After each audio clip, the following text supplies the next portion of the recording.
First, I'm joined by Mark Devonport and the DUP MLA and MP Gregory Campbell. Thank you both for joining us. Well, Gregory Campbell, it's quite a buzz about the place here today, as you might expect at a party conference, but an upbeat atmosphere which you may not have expected 10 months ago. Well, I think that was a point made by a number of speakers this morning. A year ago, there were those in the media. A lot of our opposition were writing us off, but we knew if we kept the faith, as it were, and kept ploughing a very straight furrow, we would get there in the end. So a very, very upbeat conference, record numbers. We've never had more than we've had today in terms of delegates, and a lot of stands about the place. Everybody seems to be in very good mood, but I don't think we want to become complacent. We're steady as it goes, with, as I think Nigel and Sammy both talked about, the fix-it party. We've fixed the things that were wrong, and we're going to keep fixing them now for the future. Steady as she goes. Okay, and with an election in the offing, of course, this will be your last conference before the Assembly elections in May, and everyone talking about that. Indeed, some of the grassroots a little bit perturbed that some of the big heavy hitters have now ended up in Westminster because you've got a policy of trying to phase out double jobbing, and they're not there necessarily fighting in the Assembly election. You, of course, are currently still an MLA. What's your own thinking? Well, when you look at it in a practical sense, we have 8 MPs. The SDLP and Sinn Féin together have 8 MPs. We have stood down 6 of our 8 MPs, and the SDLP and Sinn Féin between them have managed 1. So that's fine. We've made a commitment to phase it out, and we will phase it out by 2015. But what we're not going to do in the interim period is disadvantage our voters and our party. And so where it is practical and sensible for people to run who might maximise the vote and take an additional seat, we're not going to throw that away, obviously. But we are looking at that. No decision or no announcement has been made. It will be made immediately after Christmas. Have you decided yourself whether you're going to stay at Stormont or opt for Westminster alone? Well, I've made up my own mind, but the party and myself have discussions to take in respect of that, and we won't announce that until the new year. And tactically, obviously the local parties select their candidates, but you have a means, don't you, of sort of holding back and the central party coming through and maybe putting back some of the MPs into place at the last minute? Well, what we have, and we had this in the last election as well, before the dual mandate issue came up, where the associations are selecting more than one candidate. The party officers and the party executive agreed that the party officers would retain the right to appoint one person. So, for example, say in a constituency where we were running 3 or maybe 4 candidates, a local association would appoint one short of that required total, leaving the party officers to appoint the one.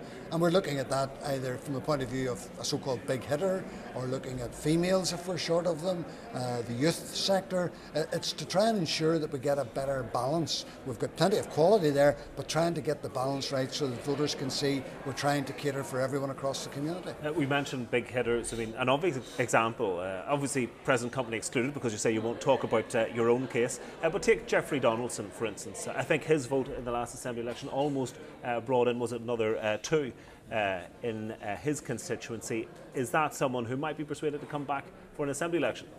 Well, I don't want to get into individual personalities, whether Jeffrey wants to come back or not, but if you look at a number of seats like Lagan Valley, and there are 2 or 3 seats like that, where the presence of someone who could bring in an additional MLA would be an asset, obviously. And if it's going to be a tight race, and you either look at a situation where you could end up with, on the one hand, 4 MLAs, or on the other 3, why on earth would we voluntarily decide to go for an option which is more likely to end us up with 3 candidates, especially if it's going to be a tight race? So we are looking at that, and that's not to pick out either Lagan Valley or any other individual constituency, but where that applies, we're looking at it. And of course, the person concerned has to be agreeable to do that in any case. There's no question of a compulsory purchase in terms of someone going forward who doesn't really want to. But of course, you'd have to stand up to the criticism that you were breaking pledges on double jobbing, that you were long fingering the exercise. Which is the priority for the party? Is it the principle of ending that double jobbing, or is it just simply about winning seats at all costs? Well, when I gave evidence on behalf of the party to Sir Christopher Kelly about 18 months ago, I said that we would phase out dual mandates by 2015, whether the government introduced legislation or not. That remains our commitment. We will do that. Now, we're committed to doing that by that time period.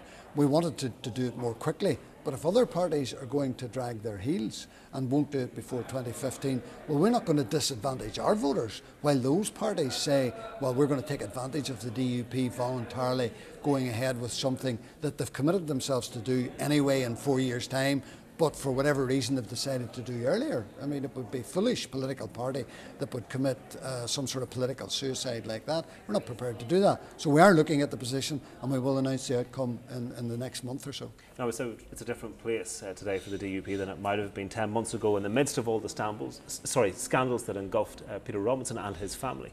At that point, his leadership seemed to be under question when he lost his Westminster seat. Again, questions were raised about it. Why is it no longer a question mark today? What's changed?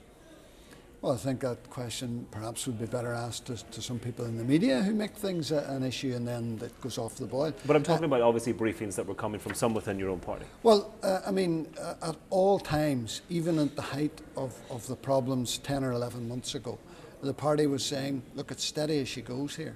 You know, other people might be clamouring for heads on a plate, but we're not. We want to keep this steady course. If a policy and a principle is right, to drag Northern Ireland through the problems, the violence, to drag Sinn Féin and others to a place where they're Democrats rather than supporting. If that policy is right, then let's keep doing it. Why change it if it's not broken? Now, that's what we did. We maintained that. Peter had a tough time to come through. He's come through it, and the party is now reaping the benefit. And hopefully now we can put our heads down and apply ourselves to the next 6 months, just as we did to the last 12. OK. Gregory Campbell, many thanks indeed.